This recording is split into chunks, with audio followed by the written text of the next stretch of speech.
Hi friends, আমি আজকে আপনাদের জন্য 5টি চ্যালেঞ্জিং কঠিন প্রশ্ন নিয়ে চলে আসলাম। তো দেখা যাক আপনি 5টির মধ্যে কয়টি প্রশ্নের সঠিক উত্তর দিতে পারেন। তো এই ছবিটি ভালো করে দেখে বলুন তো এখানে কে বাচ্চাটির আসল বাবা? পারলে অবশ্যই কমেন্টের মাধ্যমে উত্তরটি জানাবেন।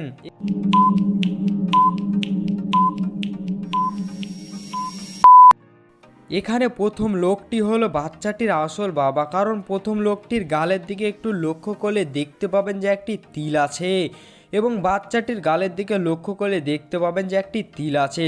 আর এই তিল দেখে বোঝা যায় যে প্রথম লোকটি হলো বাচ্চাটির আসল বাবা।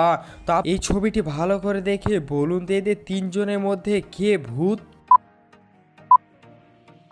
এদের তিনজনের মধ্যে 2 নম্বর ব্যক্তিটি এখানে ভূত, কারণ তার পেটে একটু লক্ষ্য করলে দেখতে পাবেন যে তার পেটে ছুরি ঢোকানো আছে, তাও তার কিছু হচ্ছে না, যেমনটা কিনা ভূতেদের হয়ে থাকে। তাই এখানে 2 নম্বর ব্যক্তিটি হলো এখানে ভূত। এখন স্ক্রিনের ওপর আপনারা 3জন বাচ্চাকে দেখতে পাচ্ছেন। তো এই 3জন বাচ্চাকে ভালো করে দেখে বলুন তো এদের 3জনের মধ্যে কোন বাচ্চাটি 3জন মা আছে? পারলে অবশ্যই কমেন্টের মাধ্যমে এই প্রশ্নের উত্তরটি জানাবেন। चैनल को सब्सक्राइब करो पहले। हाँ जल्दी करो, मुझे पता है कि आप लोग नहीं करते, वीडियो देखते हो लेकिन सब्सक्राइब नहीं करते। ये लाल कलर का बटन नहीं, इसे दबाओ, जल्दी दबाओ, जल्दी दबाओ, फिर मैं शुरू करूँ। दबा दो जल्दी, दबा दिया, घंटी भी दबा देना। ठीक।